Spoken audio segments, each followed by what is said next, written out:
So just as a reminder to everyone that today's webinar is being recorded, and we will share the recording tomorrow morning on the ASAP website. I'll be sure to put the link to that in the chat in just a few moments. So today we have a great webinar for you. It's optimizing gender integration at the organizational level.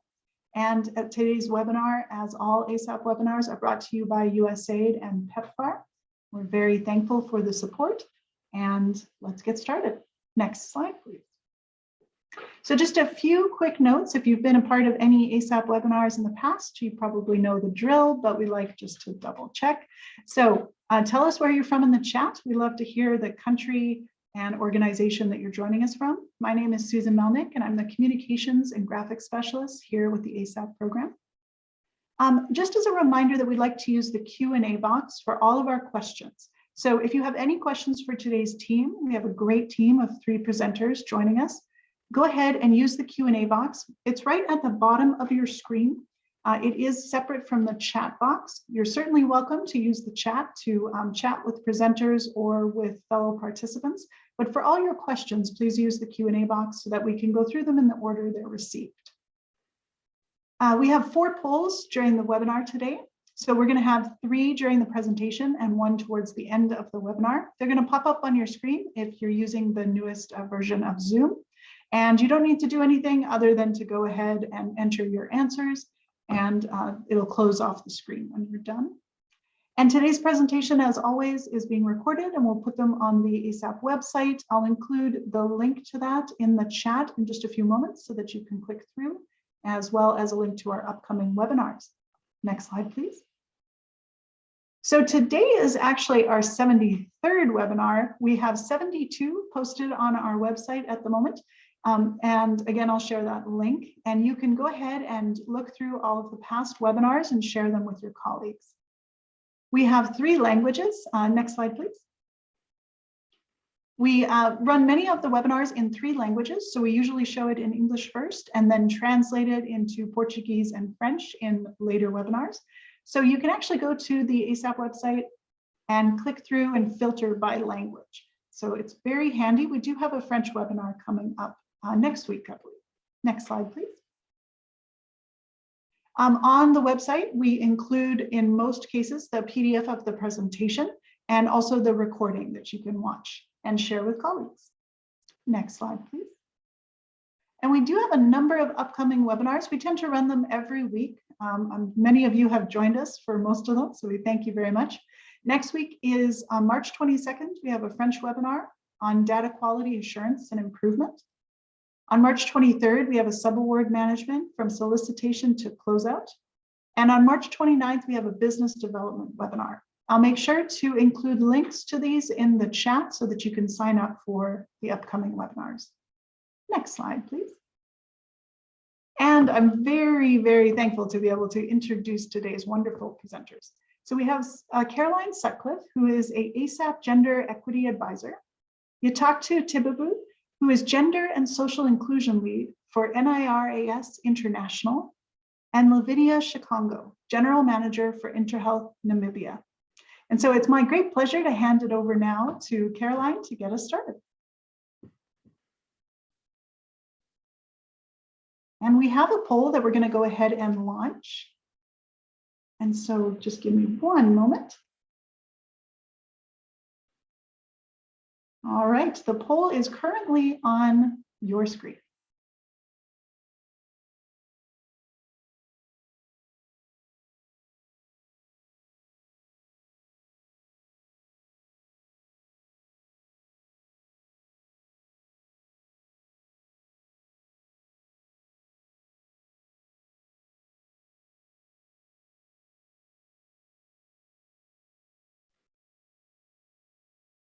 Hey, Caroline, I think you might be having a bit of a problem unmuting, I think, correct?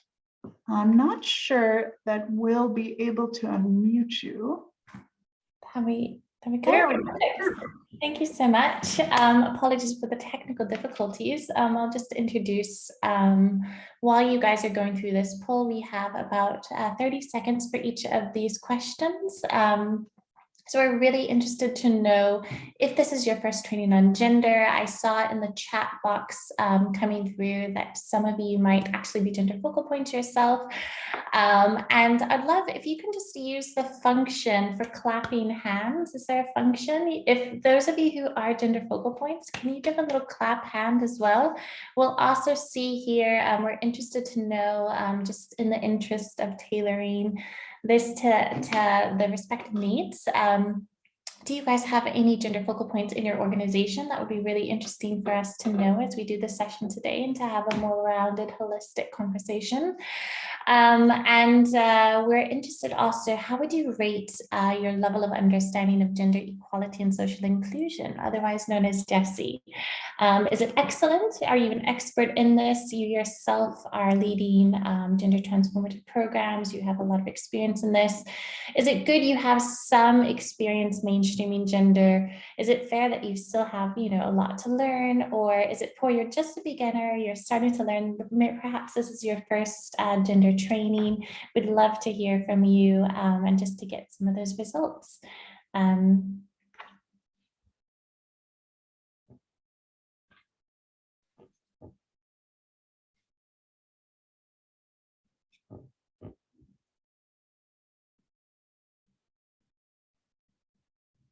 Caroline, would you like me to share the results? Are those results coming in? Yes. Perfect.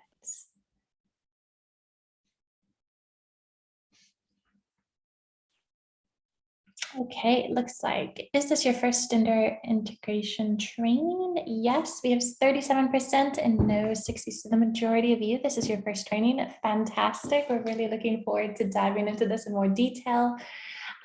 Do you have a gender focal point in your organization? Okay, so it looks like about 69%, so 47 out of 68. That's really interesting. And going down, apologies, I'm having some trouble with my mouse. So maybe Susan, if you could read the results on the third. Absolutely. So how would you rate your level of understanding of gender equality and social inclusion? We have 6% are saying excellent, they're an expert. 38% saying good, I have some experience. 50% saying fair, and 6% saying poor. Great, fantastic. Thank you for all of the input, and we'll do our best now to tailor to the different levels of understanding. So in today's session, I'll just give you a brief outline. We're first going to dive into the benefits of gender integration. And where there's many different levels, as we know, gender is so cross-cutting across many elements of programmatic implementation. So we're going to focus more on gender integration, specifically in organizations.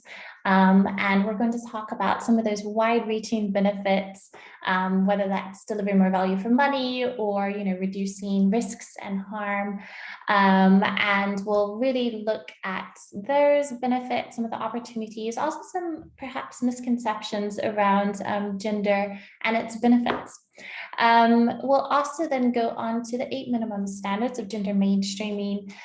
Just to give you a brief, the gender standards, they have been endorsed by over 41 INGOs. They're in line also with both USAID's recommendations, especially ADS 501, and as well as if any of you are going to participate in some of the ASAP NUPA's assessments, are definitely in line with those as well. And so you can really consider these 8 minimum standards, which we'll cover as building blocks for mainstreaming gender within the organization. So we'll cover gender policies, organizational culture, gender budgeting, gender analysis, sex disaggregation, do no harm, as well as PSCAH, gender equality indicators, and accountability. Moving on, and we'll save the last for best, we'll talk about some best practices and lesson there and really going through some of those opportunities, but fleshing out some of the barriers and enablers. So we'll have the chance to hear from the field. We have on the call our gender focal point. She's the general manager of IntraHealth Namibia, and she'll talk a little bit about some of those lessons learned, some challenges with regards to some of her scope of work with an incredible program called the Dreams program. And we'll also have a chance to hear from you as well. You'll have a chance to share and I think reflect on some of these best practices and do a little cross-sharing. So we'll save the best for last. So please stay with us. Again, we have approximately 2 hours today. And so to go through these, so thank you in advance for your time and patience. And I think, yes, without further ado, just to highlight, hopefully by the end of this session, you'll have a better understanding of basic gender integration. We will go into some detail on technical gender analysis, but we'll also see if there's some appetite for going into that in more depth in the more comprehensive training, as that could be a whole week-long training workshop on gender analysis in and of itself. And we have a lot to cover today. So this will focus on basic gender integration, but nevertheless, I think it will be a really fruitful workshop, really rolling our sleeves up and talking about some tips and tools from our side, also from your side, to really optimize gender in the workplace. Hopefully you'll also have a better understanding of best practices in designing more gender transformative programs based on these 8 minimum standards, and really enabling you to identify some of those common challenges and opportunities related to gender integration, hearing from our gender focal points as well. So without further ado, I will hand over to Yitaktu, my colleague, to talk us through the first section on some of the benefits of gender mainstreaming. So over to you, Yitaktu. Thank you. Thank you, Caroline. I'm pleased to start with the very important point. What is the benefit of having gender mainstreaming, or having the knowledge and also addressing the existing gender equalities and being champion for gender equality eventually?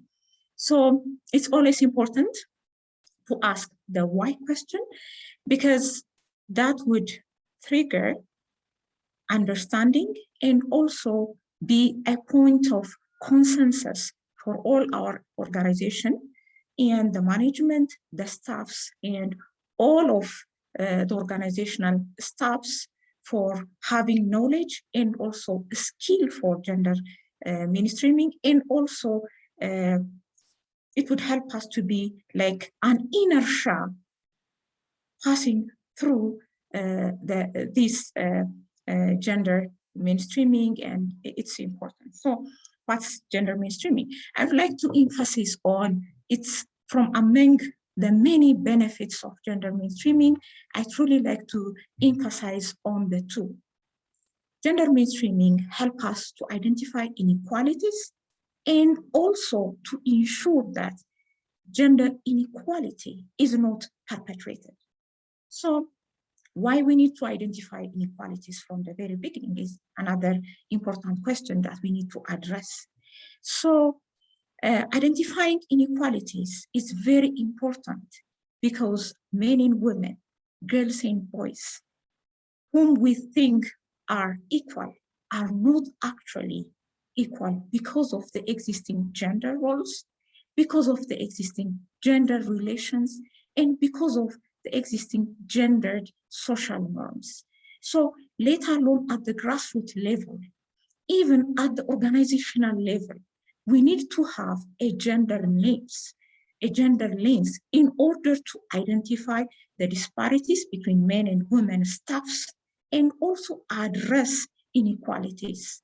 So having gender mainstreaming in place help us to identify inequalities so that we can see men, women, girls, boys have different challenges so that we can address these peculiar challenges of men and women and girls, boys. I'm also saying girls and boys because we need to address gender equalities at the grassroots level so that our projects or programs or development interventions would be impactful eventually in their lives. So having a gender mainstreaming would help us to integrate this gender perspective into the design, implementation, monitoring, and evaluation of our policies, laws, and projects. Please be in mind that having a gender perspective is not only mandatory for development projects, but also at the country level. Our laws, our policies need to have a gender lens so that we will identify inequalities, address these inequalities, and also ensure that these inequalities are not perpetuated. This is the second point that we will see. Because if we do not have a gender lens and see the existing disparities between men and women and girls and boys, it is very highly likely that, let alone to eliminate the existing equalities, we will perpetuate. Our specific development interventions would also help in perpetuating the existing disparities. Most of the time, I usually use a very simple example for gender mainstreaming. As you see me, I have, I'm wearing glasses, is that not? I can also see without my eyeglass, but having an eyeglass would help me to see clearly. When I put off my eyeglass, I can see, but it is somehow blurred. So having the eyeglass would help me to see clearly. This is the benefit of gender mainstreaming. When we have gender mainstreaming in place, then we can have a clear vision of our community. The existing disparities between men and women, girls and boys at the grassroots level would be very clear enough for us in order for the intervention that's expected from us would be then clear. And also, we will not make an additional disparity by perpetuating the already existing gender disparity. So, with a view to integrate the unique interests of men and boys, and girls and boys, because of the gender relation, because of the existing gender disparity, there is a difference. Men have a unique interest, which is totally different from women, and the same holds true for women and girls. So with different projects, we will have a different intervention to address these unique interests of men and women and girls and boys. Eventually, when we have a gender mainstreaming in place, then we will ensure that men and boys, girls and boys, men and women would attain their full potential. If we address the unique challenge of women, boys, girls, and men, then they can benefit and at the same time contribute to their own family, their own community.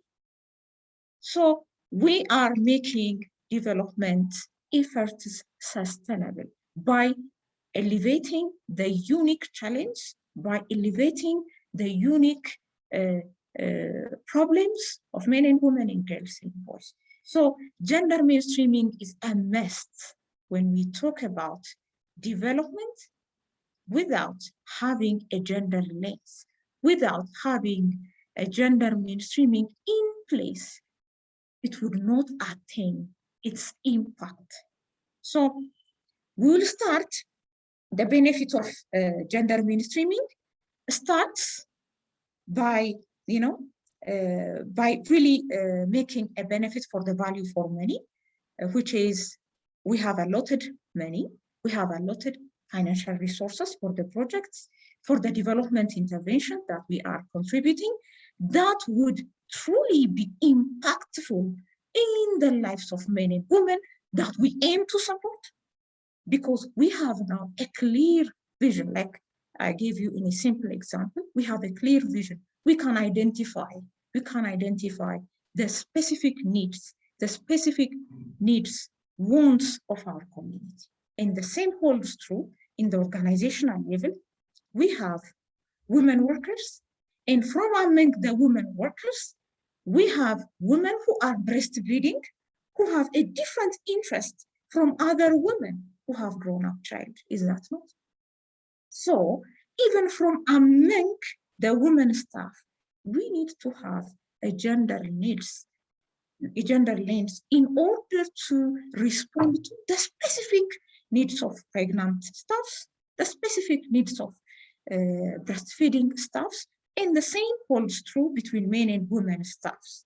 So when we think about gender mainstreaming, it's not only about men and women issue, it's also about from among women. We need to identify from with the different unique interests and challenges of women. We need to have again a lens to identify the existing unique challenges, unique interests, as we also need to do the same for men staffs and with different social status. So when we have a gender mainstreaming in place, then, as I've tried to mention, we can identify the existing inequalities clearly and then avoid any form of discrimination, because when we have the same kind of policies, actually, without knowing, we are making discrimination, because those who are already lagging behind, those who need our support, will be treated equally, while they need focus and more support so that they can benefit, okay, from, in order to benefit from the development project, from the development intervention, they might need further support from us. So without having that unique interest and intervention, we are making discrimination unknowingly. So I have already talked about the ensuring inequality. It also makes visible how our interventions impact men and boys, women and girls differently. This I have already tried to give some points on it. Let me give you a practical example. I remember I was working as a consultant for an organization here in Ethiopia.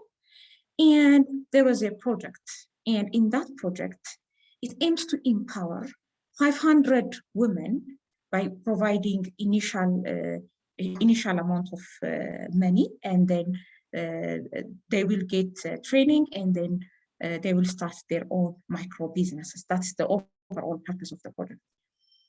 Through time, there were beneficiaries who started to drop out. And when they drop out, we question that. We need to know the reasons. Why are they dropping out from the training? It's after the training that they will get the initial money. So when we try to analyze and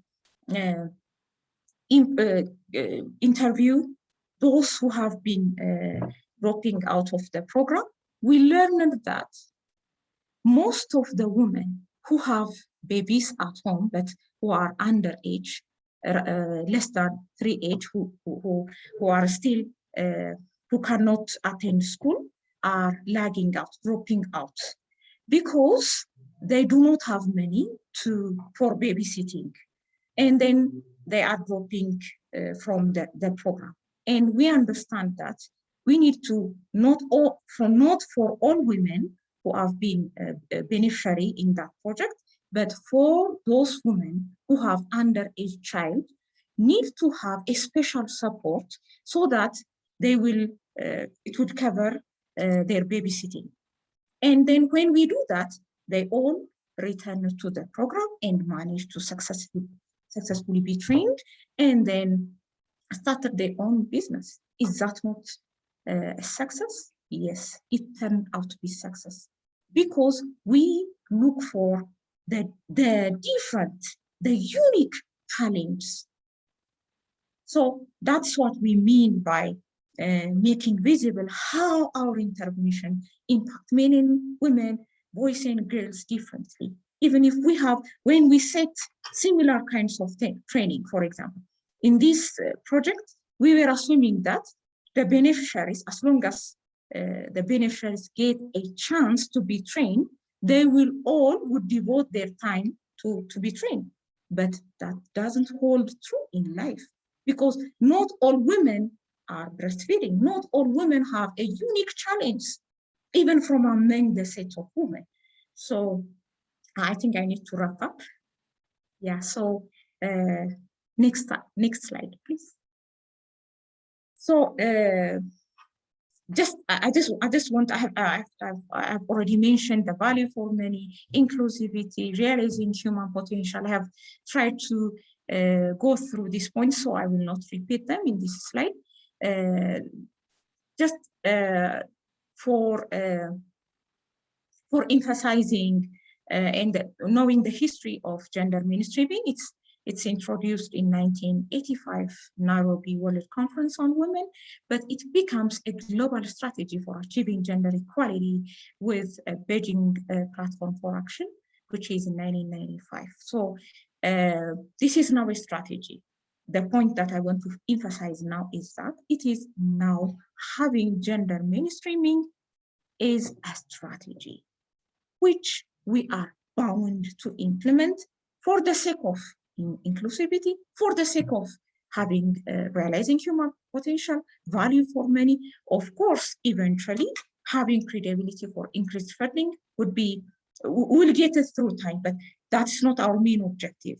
But still, at the end of the day, we'll get credibility because the intervention, the projects, or the policies, or the laws that we are having, if they have a gender lens, if they have able to see the existing disparity between men and women, girls and boys, and if they try to respond to these peculiar interests, they will be impactful, and it would definitely trigger credibility for our work. Thank you. Then the next slide is will be presented by Caroline. Great. Great. If someone can stop my video for me, apologies. Okay. Sorry.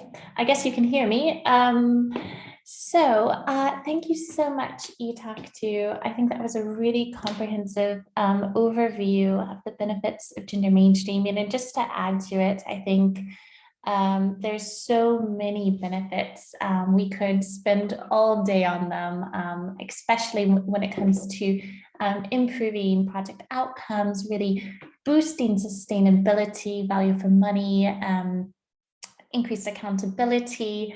There's so many incredible assets that can really be attracted as a result of gender mainstreaming. And so here's just some 8 minimum standards. We're going to go through these. As I mentioned, these were endorsed by over 41 INGOs, and they include adopting a gender equality policy. We'll talk about developing organizational culture and capacity for gender equality, also conducting and utilizing gender analysis. We'll talk about gender sensitive budgeting, and that also ties into the value for money. And we'll also talk about utilizing sex and age disaggregated data, developing gender equality indicators, do no harm, and ensuring accountability. So without further ado, I'll hand back over to Itaktu to talk about adopting a gender equality policy. Thank you very much, Caroline. Adopting a gender equality policy is one of the 8 minimum standards. And of course, it is the first step in our path, or in the steps of gender mainstreaming in practice. So having or adopting a gender equality policy would clearly help our organization to set a value. It would definitely make our value to gender mainstreaming and for achieving gender equality just visible to the staffs and even to the other organizations. So it helps us to show that gender mainstreaming and achieving a gender equality is our value. So its benefit is that it would help us by setting an organizational commitment and also guiding principle for all our work in the organization. So there are two things. As I've tried to mention, having a gender equality policy is the first step, because it would help us to make our commitment visible, being documented, not only documented, but also a guiding document for all the works that our organization is going to undertake. So it's a commitment, and also it's also help us a guiding principle. So the key components of our gender equality will be introduction, of course. In the introduction part, we can say a few things about the vision, mission of our organization, and the general things. I mean, what are the areas that the organization has been working for in the like. But I truly suggest that we need to have a situational analysis prior to designing our gender equality policy, because it would help us to identify our achievement and challenge in relation to gender mainstreaming in our organization. So what are the challenges? What were the challenges? What are the strengths of our organization should be researched and put into our guiding document, which is our gender equality policy, so that it would make the gaps visible. The other thing is that conducting gender audit is very important. Let me try to define what a gender audit is, because as we have done the polling, I understand that it's a term and it should be clarified. When we think about gender mainstreaming, there are three important tools for achieving gender equality. The first one is gender audit. The second one is gender analysis, which we will dwell more in our webinar today. And the third one is gender budgeting. Because the three are very linked, by the way. When we think about gender audit, it is an organizational self-assessment. Starting from the organizational culture, it has its own components. The time would not allow me to say more about it, but at least gender audit is an organizational self-assessment.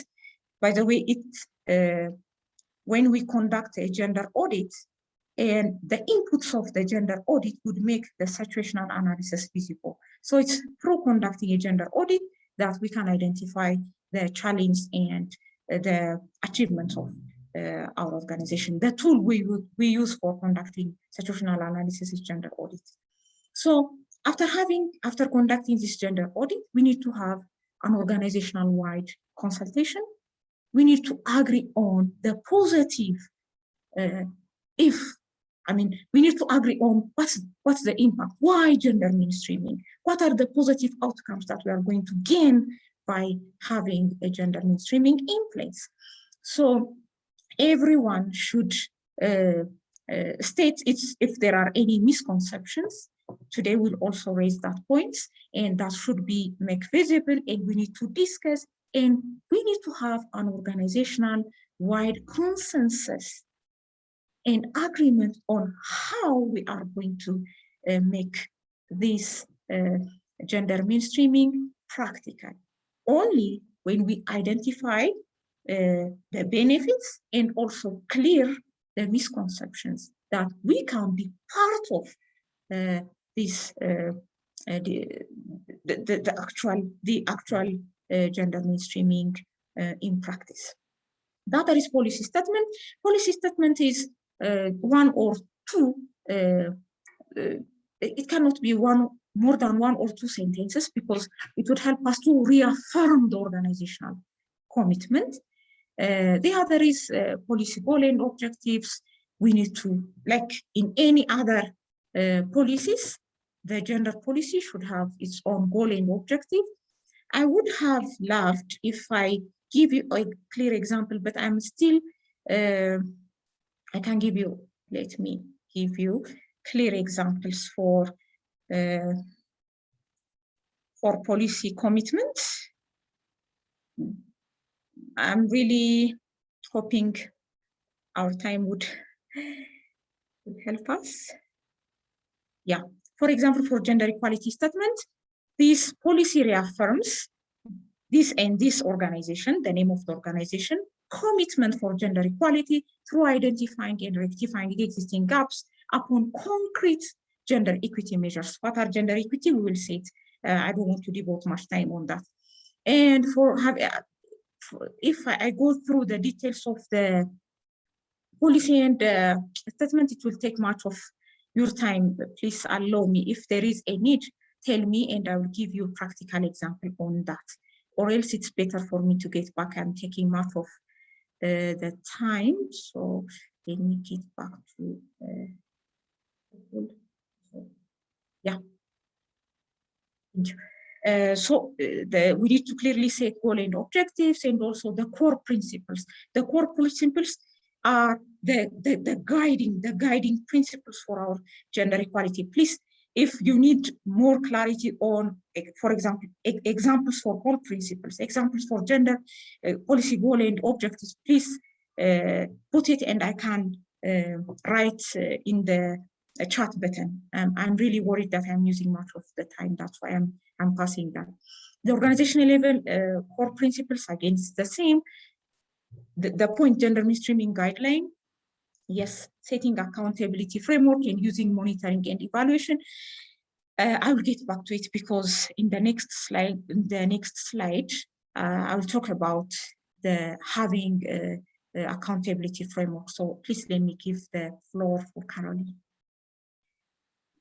Brilliant. I've managed to manually unmute myself. Thanks so much, Inequality, for diving into organizational gender policies. And just to add to that as well, so often, and I'm sure Inequality can also see this, we might find that a local implementing partner does have a gender policy, but often it also is just collecting dust in a corner of the room. And it's so important. I'd like to emphasize that the policy is a living policy. It is something that really needs, and I recommend for anyone that's taking notes to really make note of the fact that it's good to have implementation guidelines or a work plan, an implementation plan for the policy, because often the policy outlines a number of different tasks and you can then Gantt chart that out, which really ensures that, for example, if there's a commitment to having a gender audit, you can already have in place the planning so the finance officer can pre-budget that. When this comes around, we can then have a review of the gender policy on this date. The gender focal point can have this. We can already schedule in advance, for example, having gender integration trainings or refresher trainings. New staff need to come on board, they need to be onboarded. So all of that is outlined in a policy. And I think that is a good segue into this next section on developing organizational culture capacity for gender equality, because really it's about creating this enabling culture. And what do we mean by that? An enabling culture is, I think if I can stress anything, if there's a key takeaway from this, it's that mainstreaming gender and championing gender equality and diversity within organizations is a team effort. It is not something that is just done by HR. It is not something that is done just by a gender focal point. This really requires a commitment of everyone. And even, it's both a top-down process as well as bottom-up. And we'll be able to hear from Lavinia later, who's the general manager for a large INGO, where we can really see that it is so crucially important that, for example, directors are involved, they're leading this process, that it really is mainstream throughout. So of course, routine organization-wide trainings is part of fostering that organizational culture and capacity for mainstreaming gender. But nevertheless, I think also a common misconception that I see is that, gender focal points are often, so, and I do recommend, I think this really ties into the developing this organizational culture and capacity. It's not just about HR. I do have an organogram there because a gender policy sort of reinforces the fact that we do need, just statistically, women are disproportionately represented in senior management levels in organizations. So gender policy can already really chart out a plan to not only have a strategy in place and a goal and a vision to promote more women in senior leadership positions, but also I think gender is quite cross-cutting, and gender also ties into the fact that you could also mention it ties into not only gender but ethnicity, class, all of these diversity, either opportunities or constraints as well. And so we really want to see a lot in terms of proportional representation or gender parity in organizations, which can be outlined in a gender policy and strategy as well. But when we talk about developing organizational culture and capacity, I would like to emphasize, I recommend every organization does get a gender focal point. And a common misconception is that a gender focal point has to be a woman. It doesn't. I'm actually working now with also a male gender focal point. I think it really depends on the different scope of work of an organization. And if I could recommend in terms of really mainstreaming gender throughout the organization, if the resources are there, if the capacity is there, the enthusiasm as well, I'd highly recommend to have a gender focal point within the headquarters, within the organization, and even within each project. And if you want to take it a step further, I would even, especially if you're talking about implementing, multi-year, multi-million-dollar USAID projects, especially if you're a prime, even if you're a sub, some of these projects can be extremely complex. Ideally, you could have a focal point, a gender focal point, who's the lead gender focal point in the organization. And then there's in each project or program, and even within the activities. And that way there's a horizontal, there really is a structure in place to mainstream gender, not only ensuring, that gender is mainstreamed in the budget, in HR, in, terms of reference, job descriptions, all of that HR related gender stuff, but also the more technical programmatic mainstreaming of gender, which we'll get to with the gender analysis. So really understanding and developing and streamlining gender throughout the more technical components as well. And so just in lieu of that, on to the next slide. Just some illustrative examples on questions on organizational culture. If you're doing a gender audit, for example, and again, we'll get to this in the budget section, a gender audit can be something that, if you're on a shoestring budget, it can be internal. It can also be external. And ideally, it would be, I do recommend doing an external because it's kind of like grading your own homework. But some really good questions, I recommend having an audit as frequent as possible, just so you know that you're on track in implementing not only the policy, but also ensuring that there's this organizational culture and accountability. So is gender considered a legitimate organization-wide issue? What is the senior management of the organization doing to promote gender?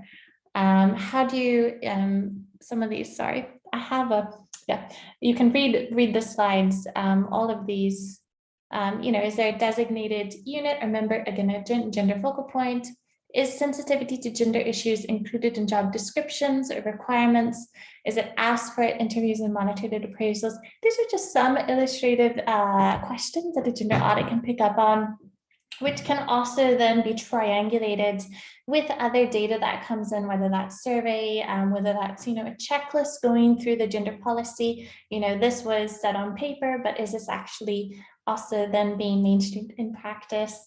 And so that just ties into this whole organizational culture.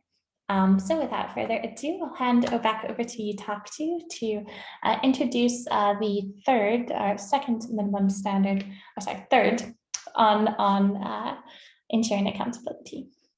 Thank you very much, Caroline.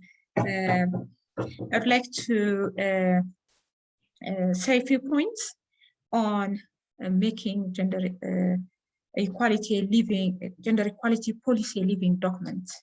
Thank you for using even the term itself. Making it a living document is really something that really touches our mind, and I really like to use it. We'll make our gender equality policy a living document, just to use the word that Caroline has used, only if we ensure accountability. Ensuring accountability is a prerequisite. As I've tried to mention in the previous slide, having a gender equality policy is just the first step. If we make our gender equality policy a paper tiger, then it would make no difference. It would make no difference in the life of the people that we want to see a change. It would make no difference in the life of our staffs, unless otherwise we put that document into practice. It's meaningless. And the how part is now very important. Then we design our gender equality policy. It can be designed by consultants or whatever. That's not the issue. How we put that into practice, how we put it a living document is a very important one. So the first thing is commitment of the leadership. Just to even relate what I'm trying to say in this slide with what Caroline has said before. When we have a gender equality policy in place, when we have it in practice, we can sense it. I assure you that. We can sense it. Everybody can sense it. And one of the gender audit question is, how do you see the gender equality policy? How do you see it being in practice? Is that monitored? Because it is something that everyone will sense it. And to ensure the accountability, the first thing is to have the commitment of the leadership. I believe our gender focal persons should be very, very strong in this point. Because if we really able to attain a commitment of the gender policy from among our leadership, then it would be very easy for us to make it practical. The first thing is to have awareness raising of staffs, to provide gender mainstreaming training for staffs. Secondly, we need to have an ongoing gender audit in our organization. We need to conduct gender audit regularly. Gender audit, as I've told you, is one of the 3 important tools for making gender equality into practice. So gender audit are questions, by the way. These gender audit are questions. It would really, starting from having a gender policy or not, one of the questions is, do we have a gender policy? And then the second one is that monitored? Are you evaluating it? Do we have a mechanism to see whether the gender policy is practically making a difference, touching the life of people that we want to have impact? So that is one of the questions. We'll also try to see from the projecting program level gender analysis. We'll see what gender analysis is in the next slides. You'll see it together with Caroline.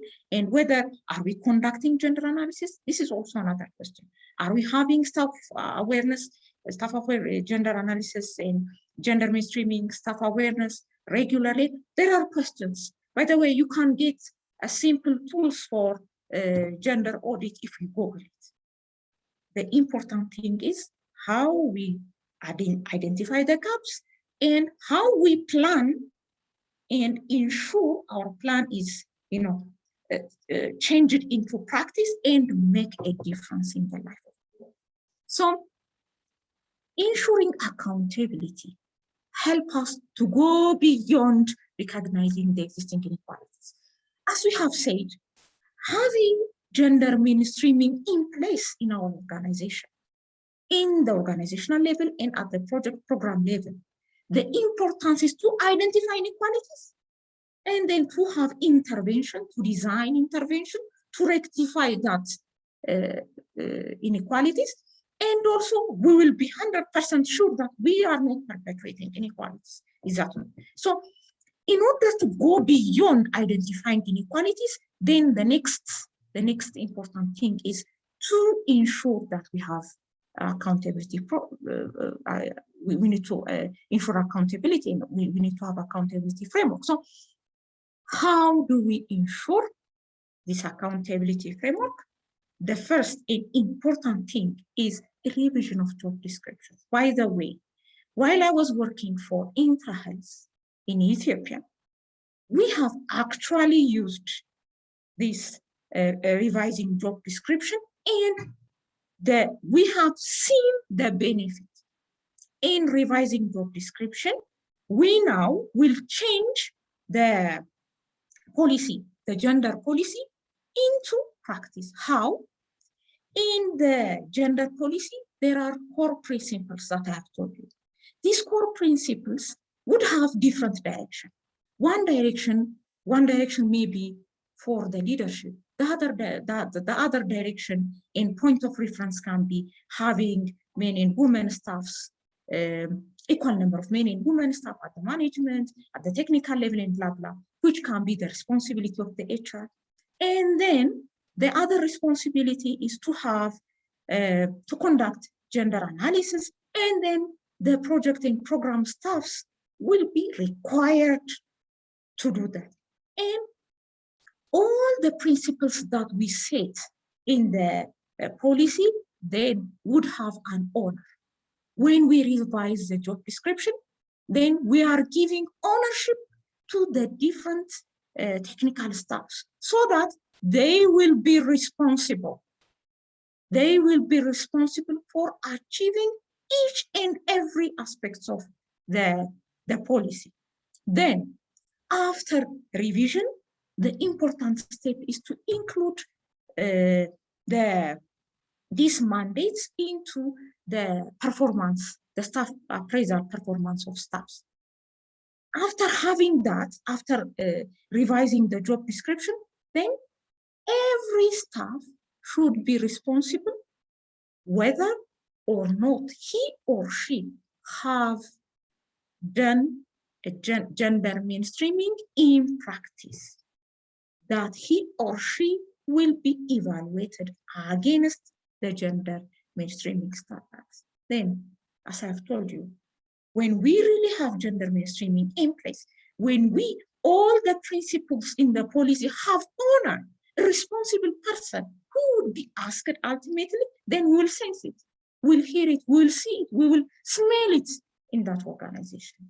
We'll actually sense it.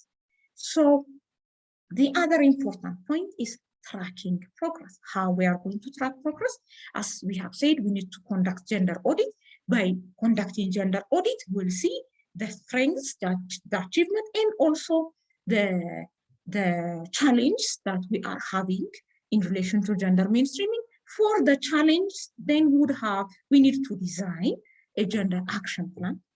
That gender action plan should clearly put who is responsible, when is that activity should be undertaken, and who is responsible to do that. And the who, the why, every WHO question should be answered by that action plan, and then we need to track progress. There are two pillars in gender mainstreaming. The first thing, as we have said, we need to relate it with job description, and then we need to have a gender focal point so that especially the general aspects of gender mainstreaming and the challenges and the achievements, especially the challenges which require follow-up, the gender focal person would be responsible to follow up. Gender action plan, I have said that. Gender equity measures, the other important thing. I would like to differentiate between gender equality and gender equity. Gender equality is our core, is that not? Having equality,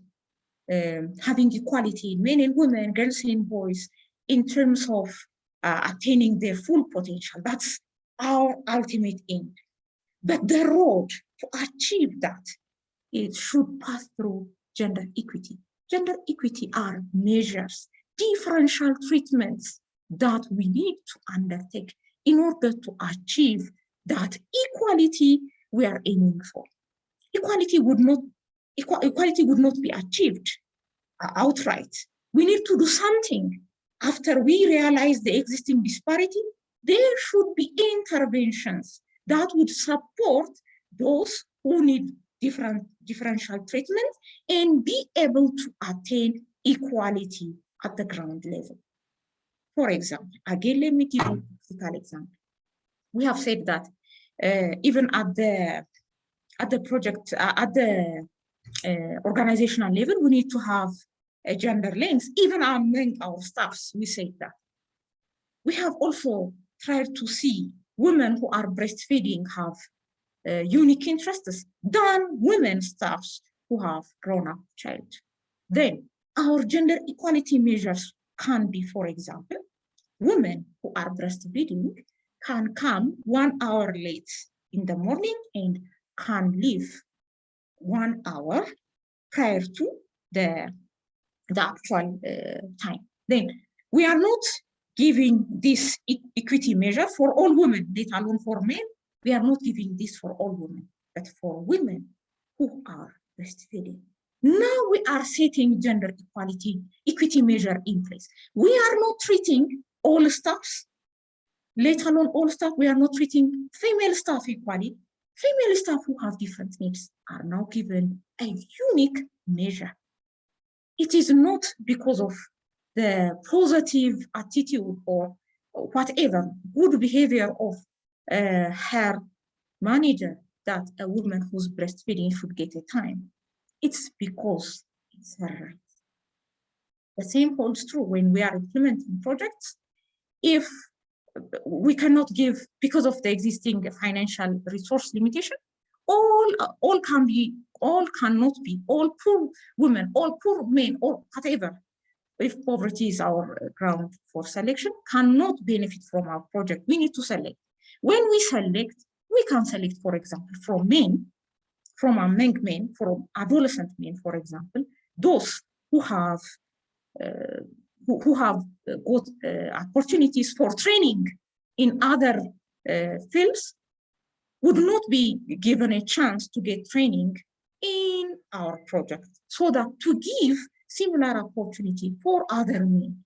For example, men who have 3-4 children or something are different from other men who are independent or do not have a family.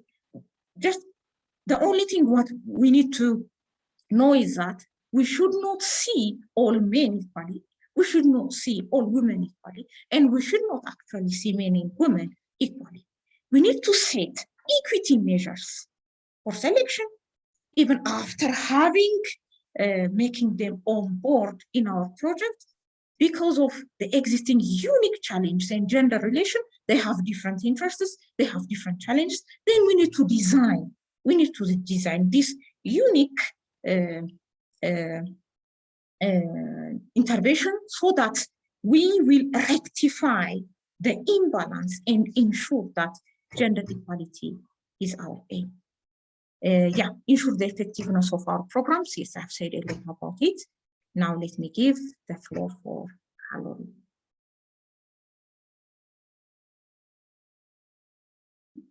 Perfect. Thank you so much, Itaktu. Moving on to gender budgeting. And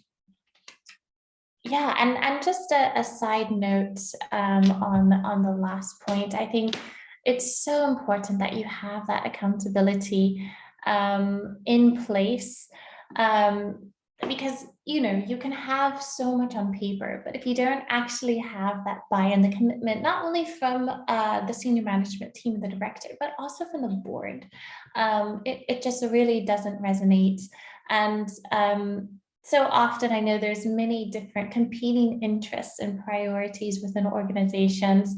And I do see that gender often gets sort of put to the side when it comes to, you know, everything from delegation of authority to, you know, all these other components, monitoring and evaluation, this and that. And it's so important to have accountability. I really can't stress it enough.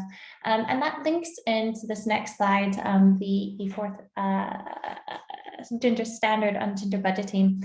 And I think ultimately it ties down, it's really actions speak louder than words, and actually putting this down on paper in your budget spreadsheets is a really good way to go about that.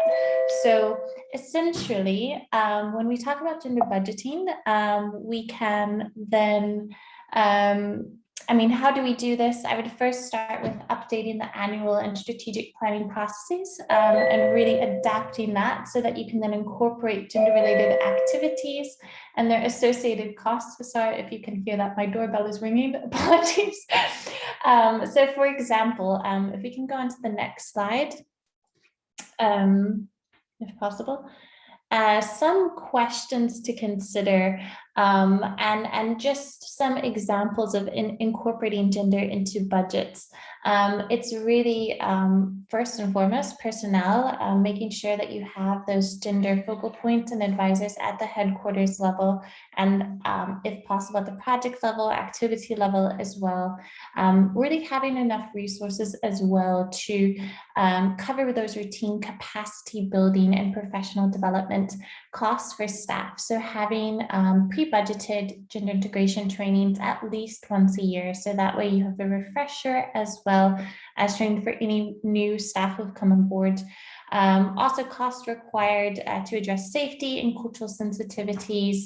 You know, for example, I've had cases in the past where we had monitoring and evaluation teams going to the field who were, they were doing focus group discussions with a number of, the case was in Nepal, and it was amongst the Tharo community, who are a low-class Muslim group.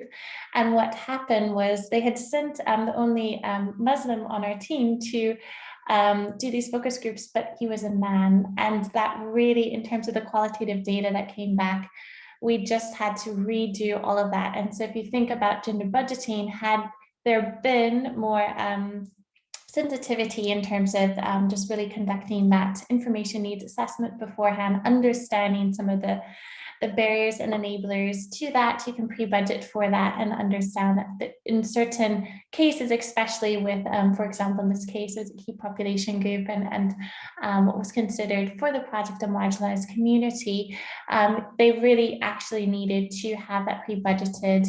And so in doing your gender analysis, that's why it really will actually save you a lot of extra funding later that might have to be adapted.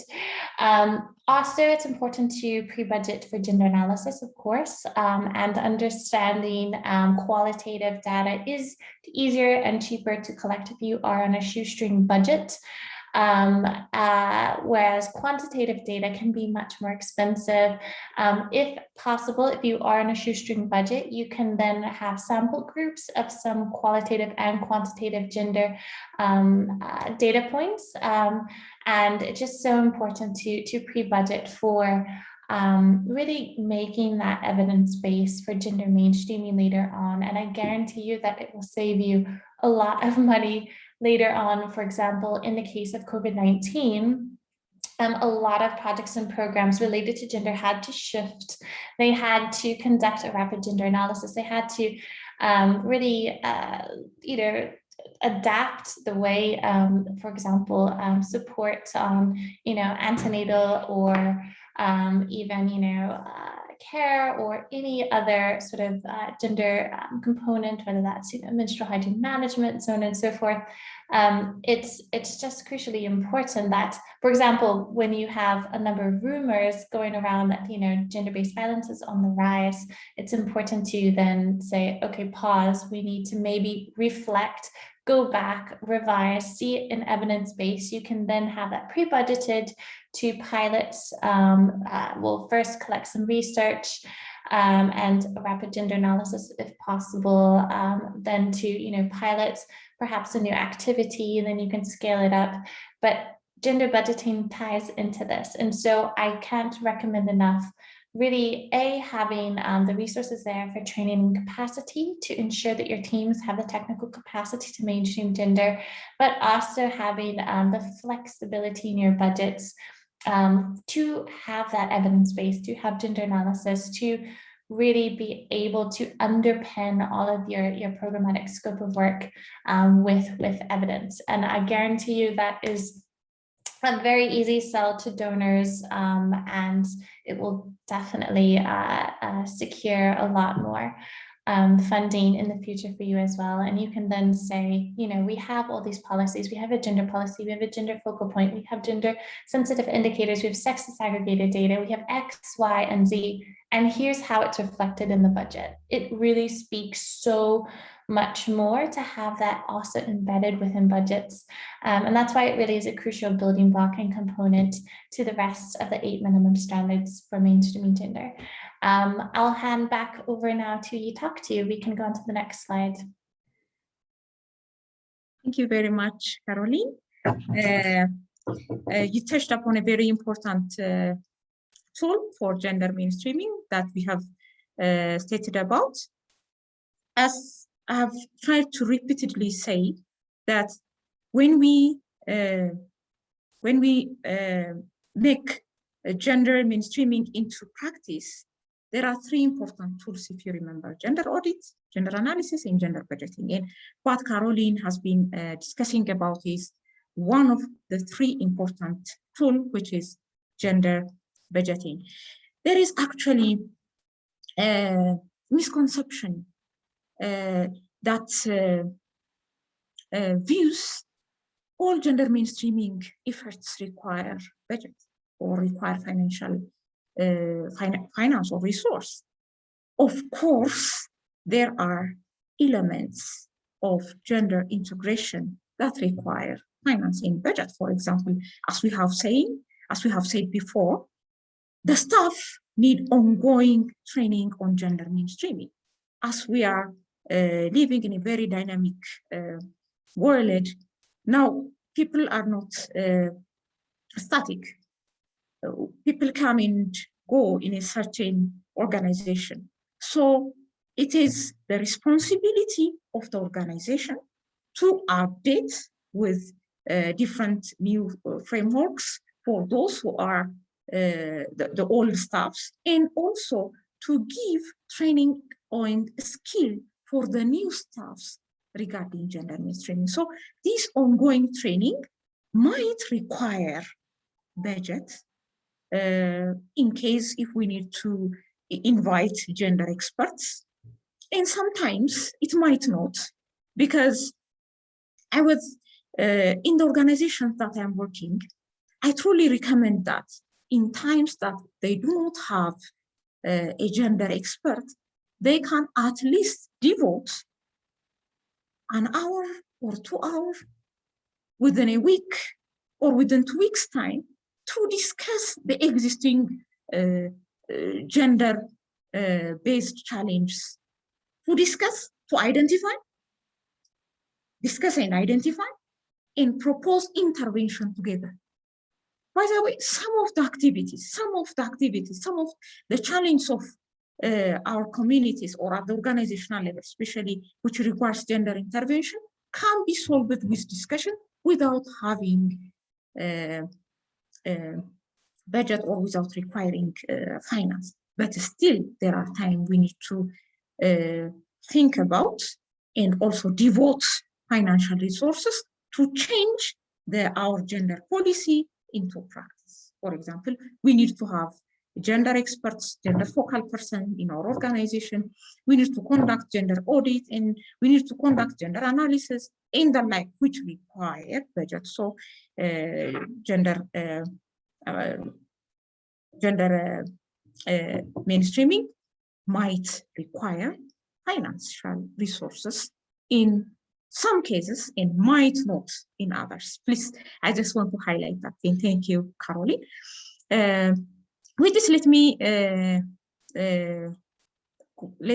try to say a few points on utilizing sex and gender disaggregated data. By the way, it's clear that now, when in our reporting, it's a requirement that we need to identify how many men and how many women in all the nitty-gritty of our project interventions. But what are we doing with this data? Whenever there is a disparity, for example, just let me give you a very simple example. When you ask your project participants to attend a training organized by your project, if there is a disparity between the men and women who are attendants, then you need to take that on. Maybe you might need to transfer the timings. Maybe the time that you select is inappropriate for women or for men, for adolescent girls or for adolescent boys. It may be because of the timing. It may be because of the chores, the household chores that women are responsible that would not allow them to travel and attend your training. In such circumstances, you might need to change the place which is very near and comfortable for your research, for your project participants. So it's not only having a gender disaggregated data. Having a gender disaggregated data is a must and primary step so that you will see the difference. It would set us the baseline. And then after having that information, then we need to talk, we need to, it will interpret why the disparity, and then we are required to design intervention to rectify the imbalance and then implement and track progress. So the question that we are required to ask is, what gender equity interventions are appropriate to fill the existing gap? Please bear in mind. What we need is gender equity requirements, differential treatments for those who are lagging behind, for those who have unique challenges, so that we'll finally have an outcome of gender equality in place. It's just a step or a road. Gender equity is a road to achieve gender equality. So we always need gender equity measures. We especially gender advisors, our eyes always should focus on the existing disparities. We can consult with other project staffs in a way of addressing this challenge and preparing interventions. But our eyes should focus on the existing disparities. Why? And then in our response to address that gap, we'll have definitely these interventions, gender equity interventions, which are an input for achieving gender equality. Thank you very much. And let me give the floor to Caroline again. Thanks, Itakti. Can we go on to the next slide? Great. This is just some an example. We can send it to you also later of the difference between sex disaggregated. One that is an indicator that has it's a good indicator, but it can really be developed much further. In the interest of time, I think we'll just go on to the next slide though. to cover gender equality indicators. So gender equality indicators go beyond sex disaggregated data to actually measure that change over time from a gender-related perspective. So 2 practical data requirements here is to ask, does the project's monitoring and evaluation system explicitly measure the project's differing effects on women, on men, on boys and girls? You can also insert in there if you're dealing with a key population group, for example, MSM or transgender, so on and so forth. The second data requirement is, are women involved in designing the data requirements? Again, you can insert in there if it's not women, although they are disproportionately usually involved in the process. That's a broad generalization, but just to be conscious of that, it's so important to really integrate your beneficiaries and to get their feedback, and you'll develop much more, not only qualitative and smart indicators, you know, indicators that are specific, they're measurable, they're time bound, they're accurate and timely, but it really helps to ensure that that's just fluidly, holistically genders mainstream throughout your results framework. Next slide, please. So next, if you can click. So developing gender sensitive indicators, you know, at a glance, they really measure the gap between men and women. They measure different roles, responsibility, access to resources, and so on and so forth. I think just importantly, you know, they really show whether a gender-related action, such as the adoption of a policy or a law, has occurred, to what effect that has. For instance, there's many different examples of this, which I'll show you if we could go on to the next slide as well. And yeah, so you can just click down.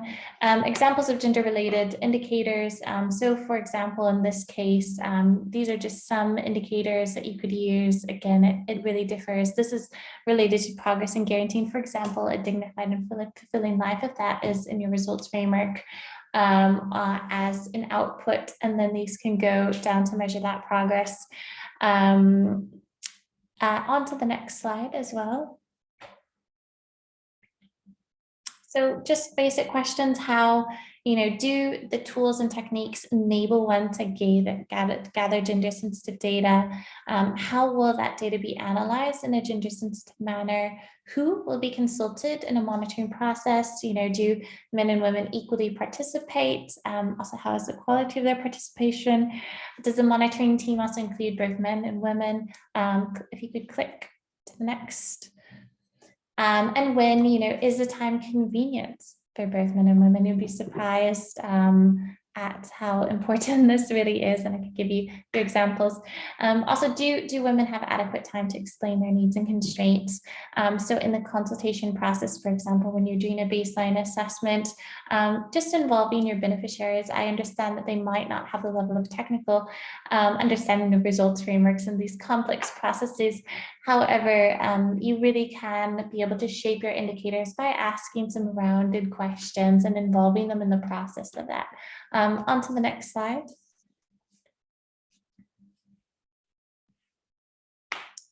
So I think that's just a summary of gender equality indicators, and in the interest of time, I think we really want to save enough time for Q&A as well as from our partners. So I'll hand over to you, Tata. This is a very important section. We'll stay on it, but I do want to, hopefully we can then zip through gender analysis quite quickly. So we want to hear from you as well. Thank you. Thank you very much, Caroline. I'll try to wrap up. Yeah, just I wanted to add 2 important points on gender indicators. The first thing is that the log frame is the entry point for gender mainstreaming.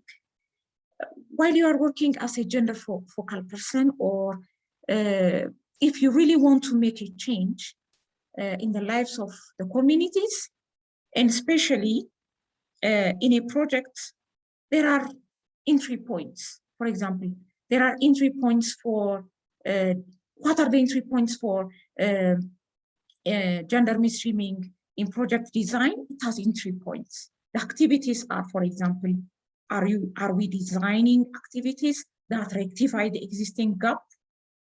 Are we really having an assessment which requires to see the existing disparity between men and women?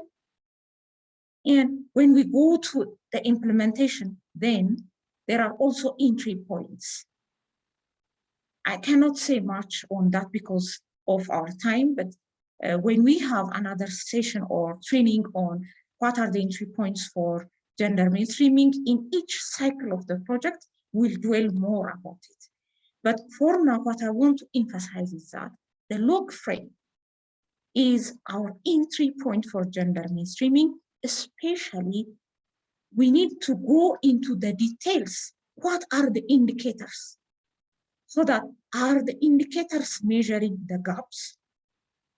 Are the indicators help us to see the disparity between men and women, girls and boys?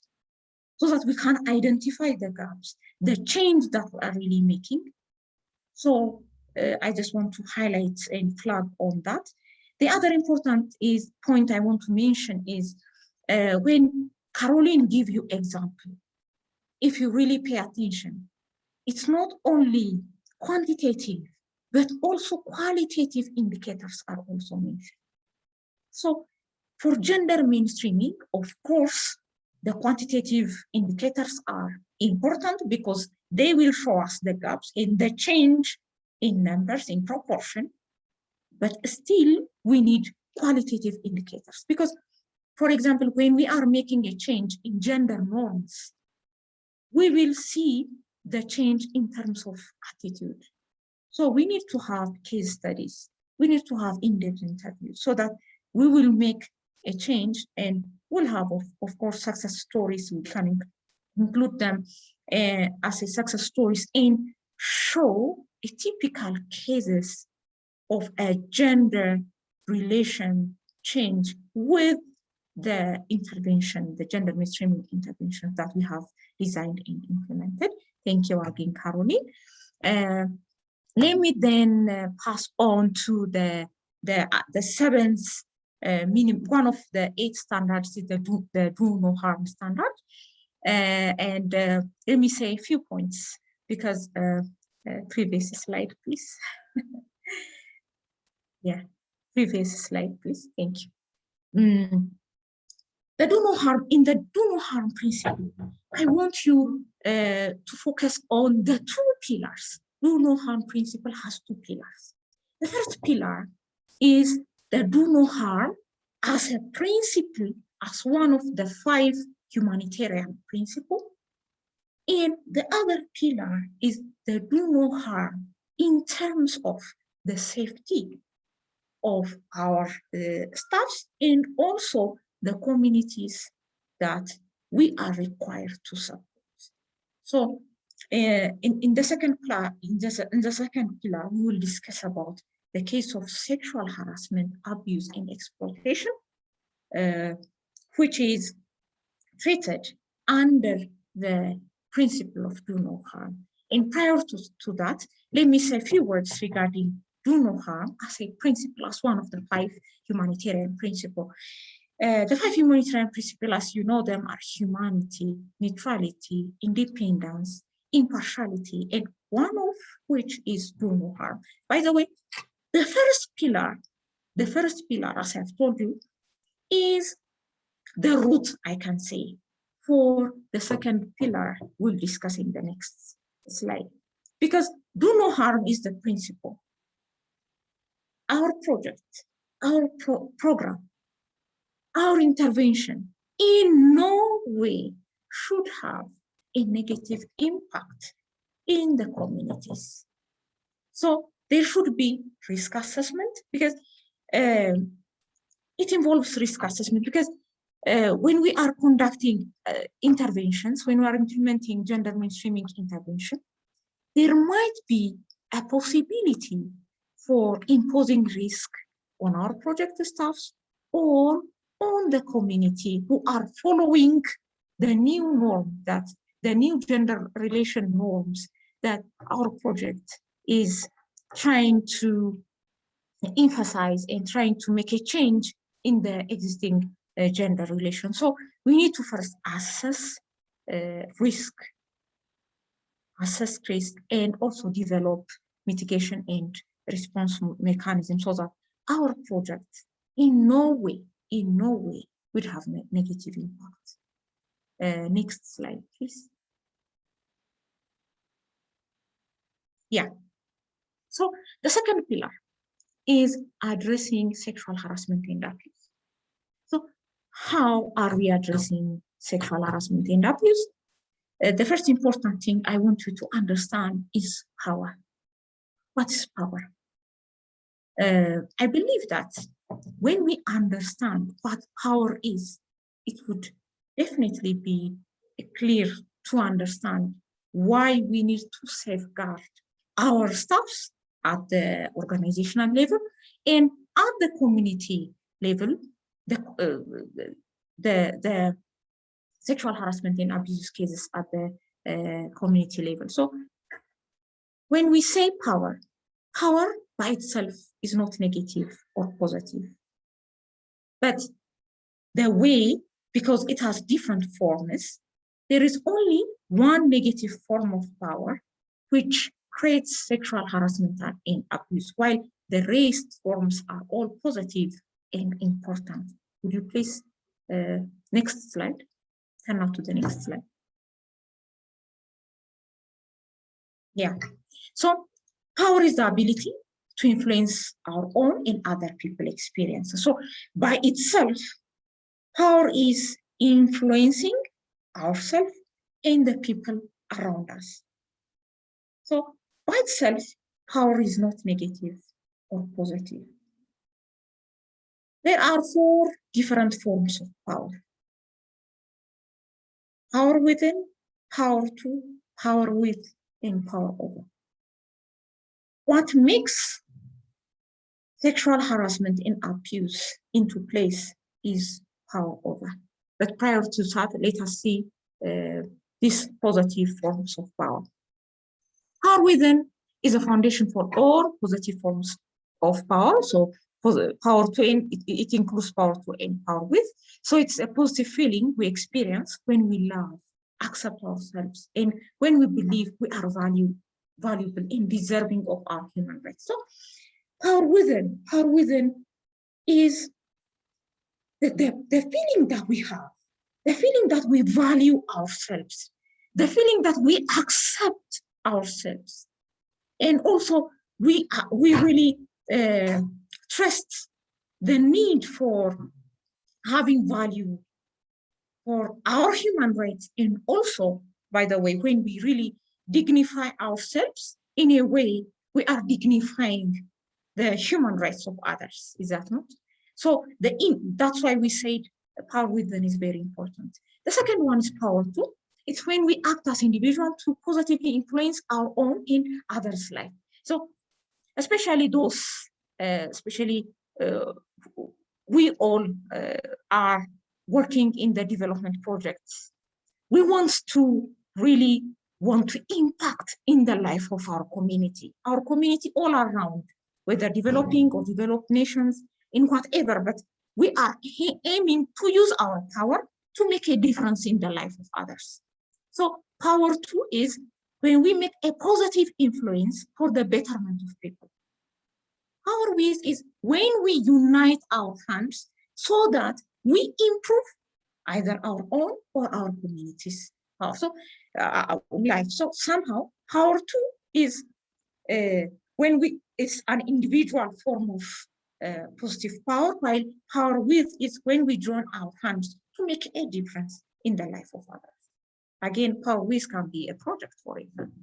When we are uniting hands, when we with the different expertise, when we, for example, the government side, from the NGO side, even from the community association side, when we join our hands to alleviate a certain problem in a community, then we are really doing power with. That can be an example.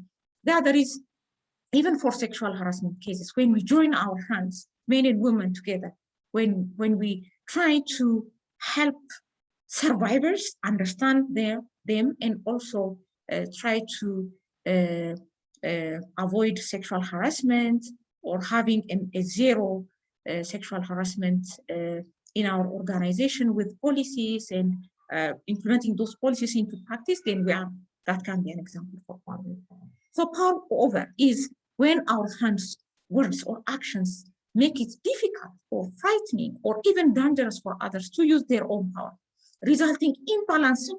Here, we are using our power too negatively influence others in the form of physical, sexual, emotional, or economic violence. Next slide, please. So, sexual harassment, which is one of the forms of power over, when we have power over. The positive form is power with, when join our hands, right? Power over is we are making influence and impacting negatively others' lives. So sexual harassment is one form of this power over, which we try to avoid in our organization, so that do no harm principle would be implemented effectively. So when we talk about sexual harassment, we are talking about organizational level.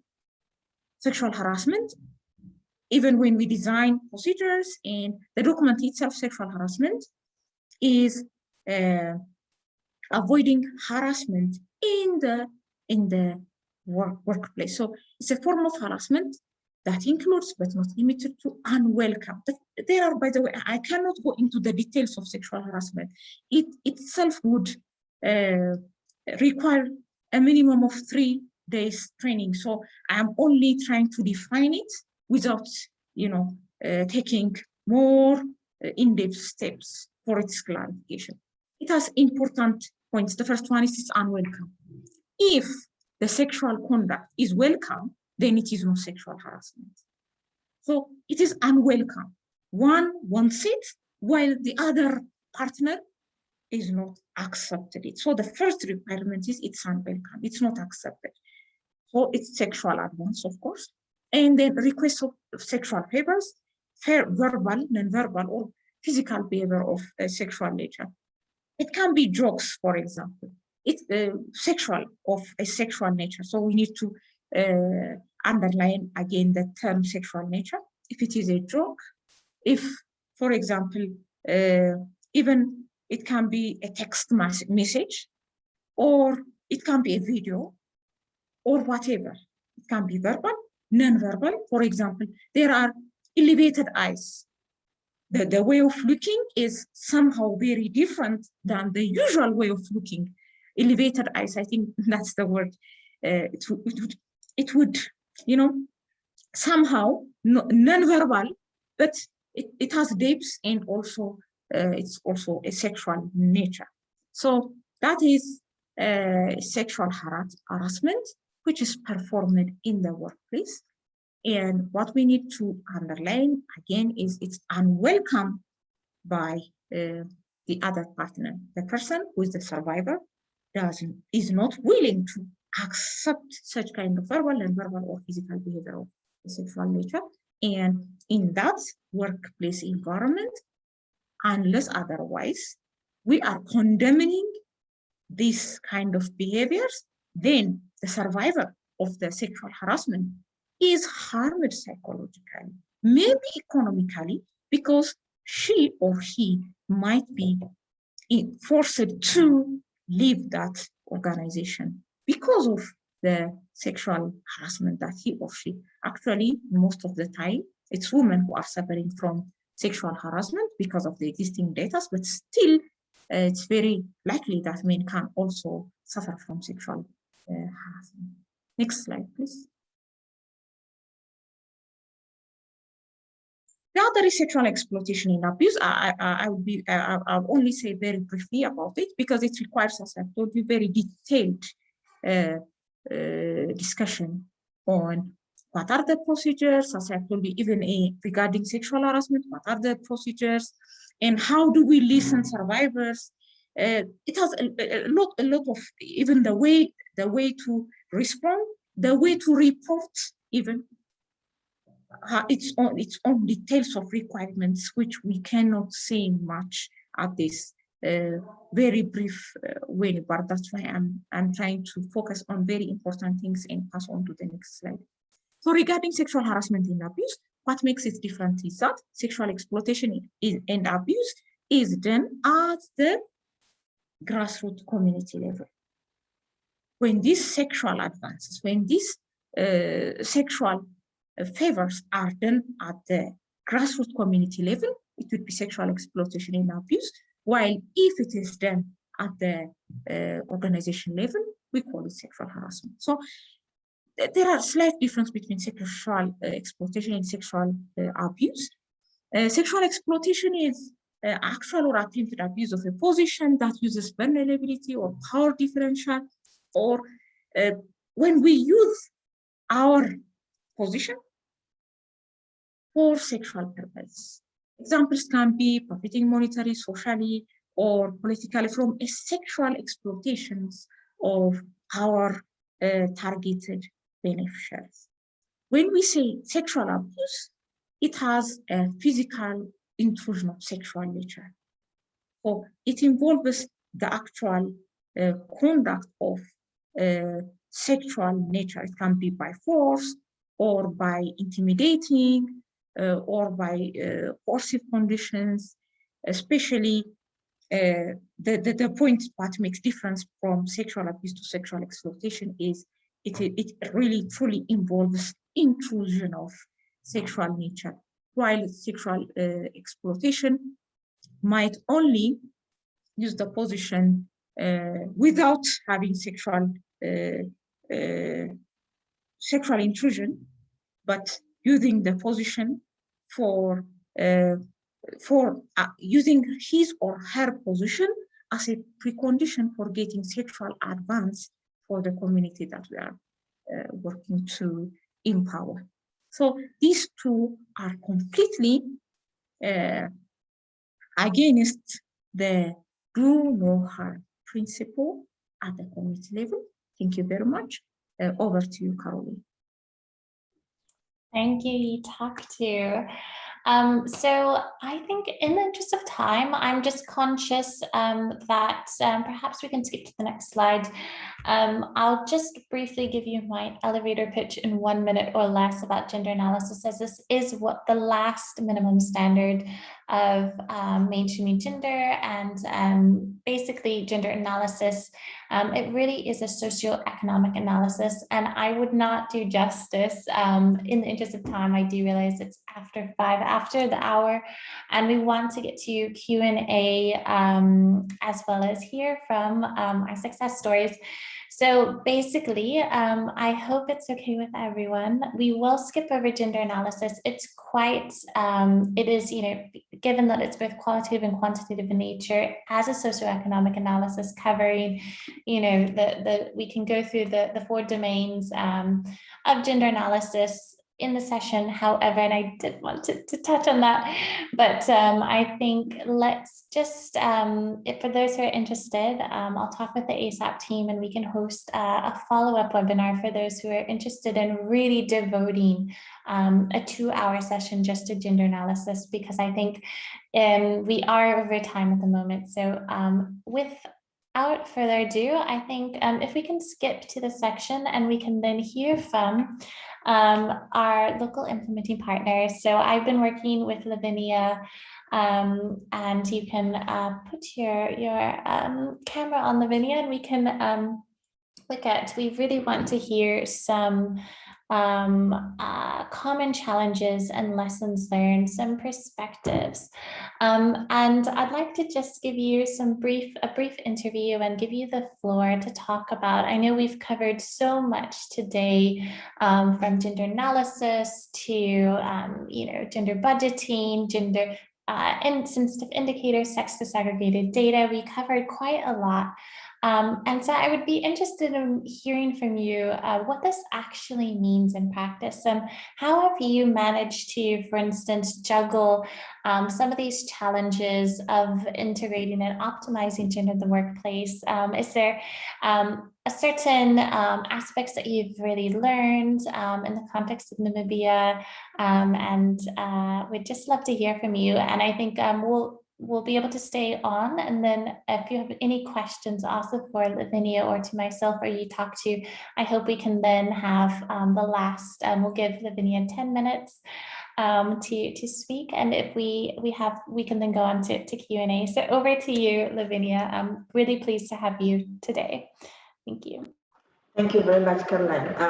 Hello, everyone.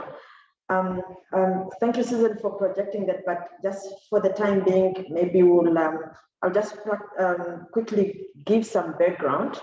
As Caroline has said, we have worked with her as IntraHealth Namibia, and have done and gone through some of our documents and have tried to put some policies in place just to make sure that we are compliant in some aspects. But I would like to let you know that we are way far from really getting there. And I really would like to also thank ITAPTU for really going into it and really telling us what it's all about. So as a country, we have a very good legal framework. We have a good constitution which protects both women and men.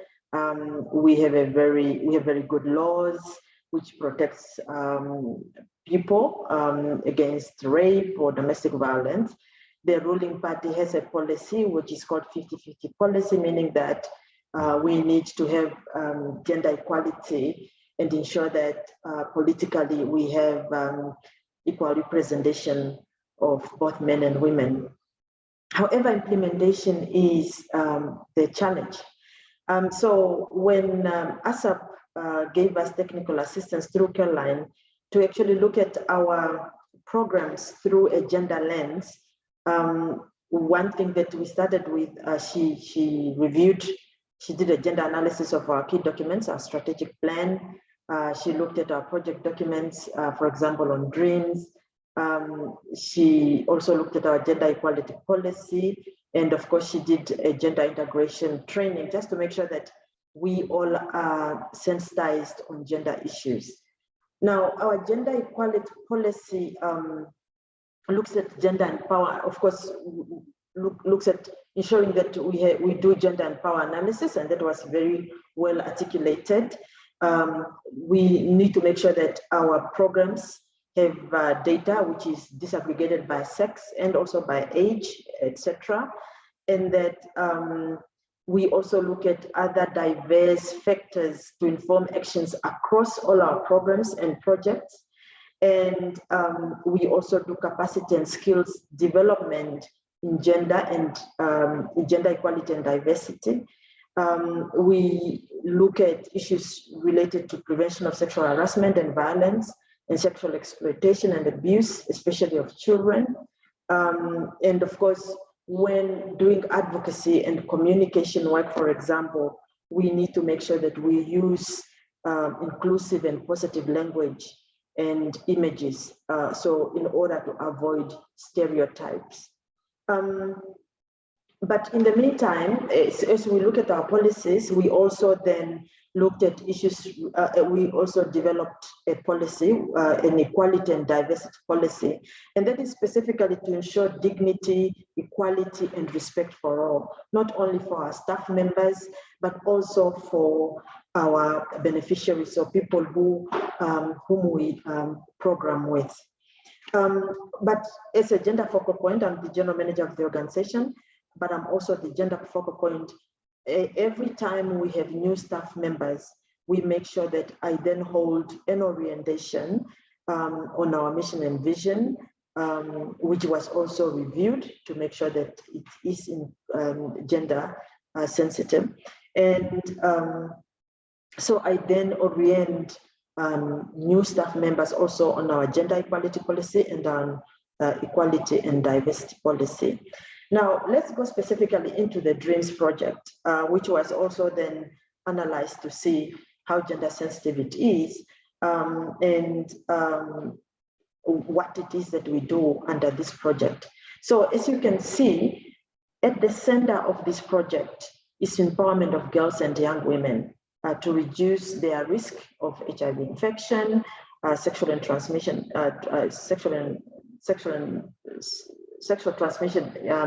transmitted infections, gender-based violence, and other things. So at the center of this project are girls and young women. But we also know that girls and young women exist in communities, they exist in families, and of course, there are structural issues that actually have an impact on their lives. So first, of course, we look at provision of youth-friendly sexual and reproductive health, such as condoms, HIV testing, pre-exposure prophylaxis, contraceptives, post-violence care, and so on. At the same time, we also make sure that we do social asset building. We give them skills to be able to negotiate safe sex. We give them skills to be able to make informed decisions about the type of partnerships they enter into or relationships they enter into. So those are girls themselves, adults and girls and young women. And then we look at their families, the parents, the caregivers. Do they have the skills to ensure that their children have the skills they need to survive in those communities? Do they know how to communicate to their kids? How do they talk about sensitive issues such as sexuality? Do they have access to economic opportunities in their communities that might be available to them? In Namibia, we have social grants for children who have lost their parents, for orphans, for vulnerable families. Are they accessing such services? Do they have birth certificates, for example, to access the service that they need? So we also then strengthen families in order to make sure that they have the skills and the resources they need within their communities. And then we look at community leaders. We look at, this is where you're also looking at structural issues, sexual exploitation, which is maybe not considered a problem in a certain community. So why is that? Why do people believe that? So we talk to community gatekeepers, we talk to traditional leaders, we talk to school communities, and so on, in order to make sure that we provide community-based HIV and violence prevention, for example. And then community mobilization and norms change. Things that are considered normal might not be normal after all, and might not be in the best interest of community members. And then we look at sexual partners of this AGYW. So referrals to health services or clinical services, VMNC, HIV testing, treatment, and other related services that are of importance to sexual partners of AGYW. Now, what are the challenges that we face, or what are the challenges that we as a small local organization, maybe not so small for Namibia standards, are facing in trying to actually implement these interventions? One, donor funding is usually given for specific interventions. You can't use it for other things. You can't use it for activities that, for example, Caroline wants us to implement, because it's specific. And if you don't use it for what you are giving it for, you might not be compliant. The other thing is that usually, and I heard the colleagues who spoke earlier talking about indicators and targets. The indicators are already set. So what is my point here? My point is, if you don't have enough resources to do what you need to do, it's a challenge to actually implement gender equality or equity interventions that you need to get where you need to be. However, as you program, for example, Itatu talked about at the program design level, you need to make sure that you are also touching on gender-related issues. So it's very important to consistently mainstream whatever you're doing. If you are going to a certain project site and you want some inputs from project beneficiaries. What is the makeup of those beneficiaries? Is it just women who tend to be very available to provide inputs, or can you also get men? What about issues of LGBTIQ, which is also very prominent? One of the projects we are implementing is a key populations project. And as a matter of fact, we also have binary staff members. So it's very important that whatever you do with whatever resources, you try to be gender inclusive.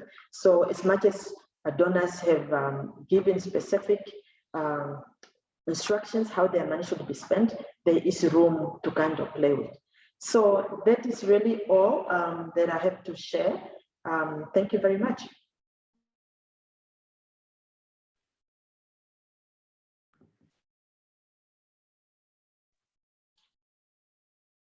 Over to you, Caroline or Susan.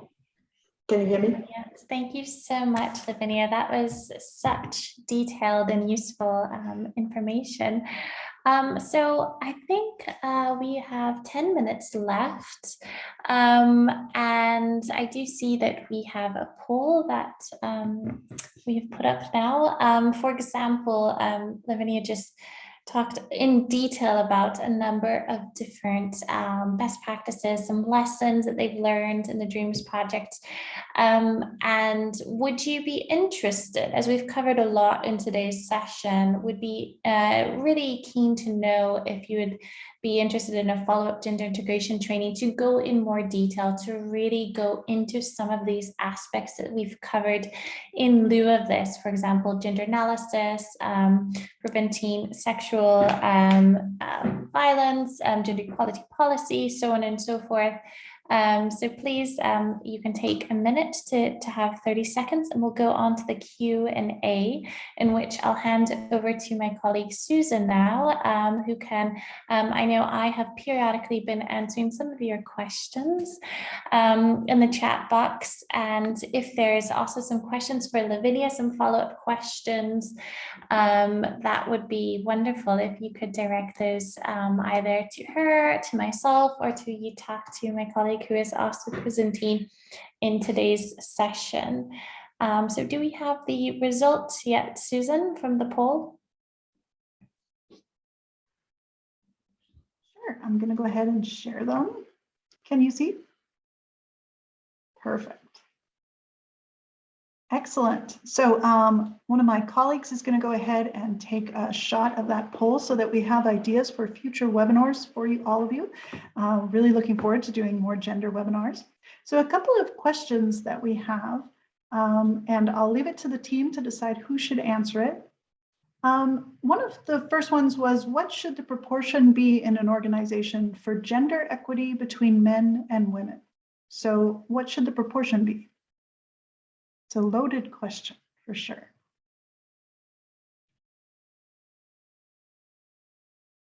Caroline, are you talked to? Would you like to answer? The proportion is 50-50. That's not equity, again, equality, because we are using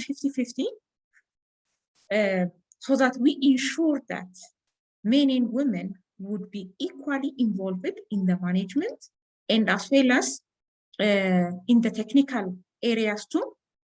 Men and women would be equally in number. If you ask me why, one of the entry points for integrating gender mainstreaming at monitoring and evaluation is we need to have women staffs, and they have to be involved in monitoring and evaluation. When we go out for monitoring, there are issues that the women and adolescent girls might want to approach and inform easily for women than male staffs. If we have only men staffs for project implementation, then we cannot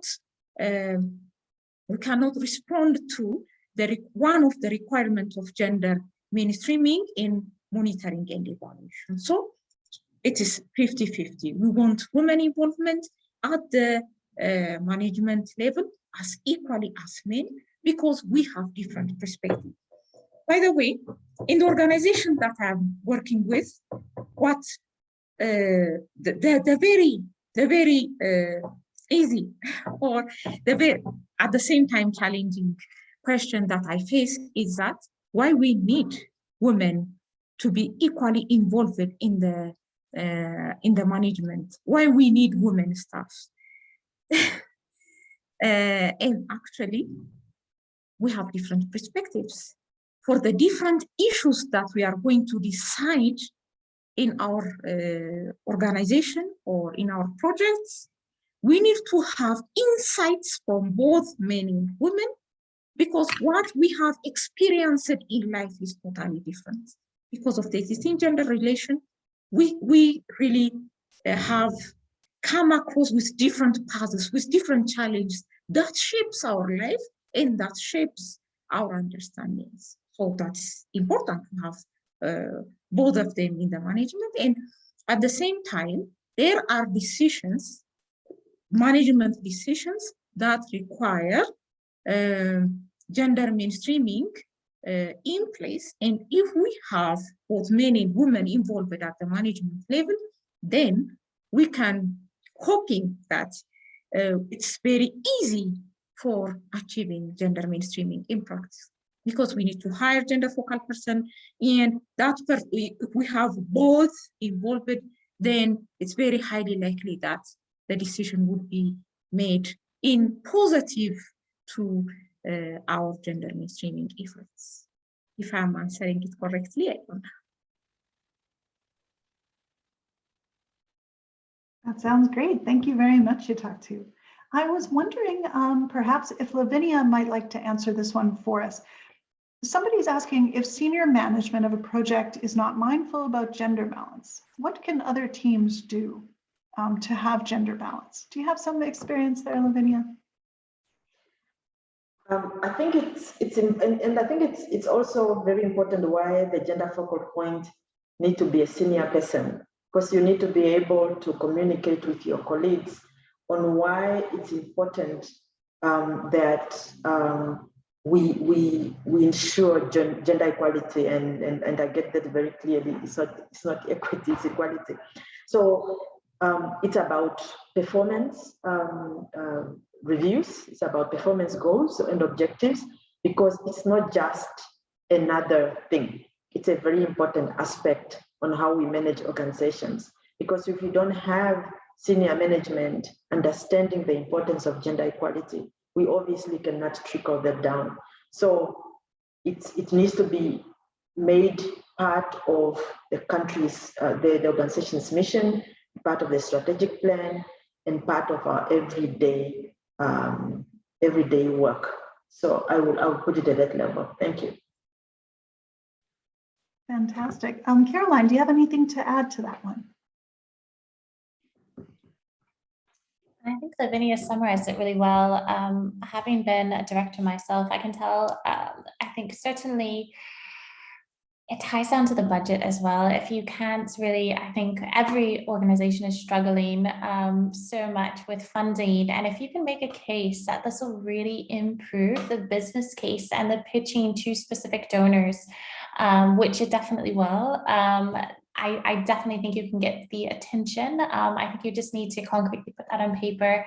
And I think on a more sort of holistic level, even organizing, if you're the gender focal point, organizing brown bag lunches, including senior management, trying to get them involved in sort of integrating that into team building activities, little by little, can hopefully build that rapport and that interest up over time as well. But definitely tying it to the budgets and really making a case, and you can look at other sort of best practices and how the more you can really articulate that to donors and have that gender mainstreaming, you'll definitely get much more funding over the long run, and really consistently proving that you can provide more value for money and sustainability. Yeah, over to you, Susan. Fantastic, thank you. So we're actually almost out of time. What we're going to do, since we got so many really great questions that I think everybody would like to hear the answers to, we're going to download all of the questions and send them to our team here, and they can go ahead and answer them in the document, and we will share it online tomorrow. So I've included the link to the website that we post all of our webinars on, and we'll go ahead and include additional resources there. So I noticed a few of the questions were related to sharing sample policies or sample plans. So I'll talk to the team right after this webinar and see if we can add some of those links as well to the webpage. And we'll be sure to get all of your questions answered. There was some really fantastic questions in here, and I think they probably have also given us some good ideas for future webinars. So I'm really glad to have seen such great engagement today. Thank you so much for attending. And I wanted to thank, of course, our presenters. It's a very heavy lift, you know, putting these presentations together, and certainly talking for 2 hours is quite exhausting as well. So I just wanted to thank so much. Thank you, Lavinia, for joining us today. Your perspective is incredibly important for us to understand what's happening in Namibia and, of course, throughout the African continent. Caroline, thank you so much, and Yataktu, for joining us today. And of course, thank you to USAID and PEPFAR for allowing us to put on these webinars every week. We do have webinars coming up throughout the rest of the month, and we hope to offer them into the future. We'll be sure to take back all of the requests that you had for specific topics about gender so that we can build out our gender webinars as well. Thank you all very much and have a wonderful day.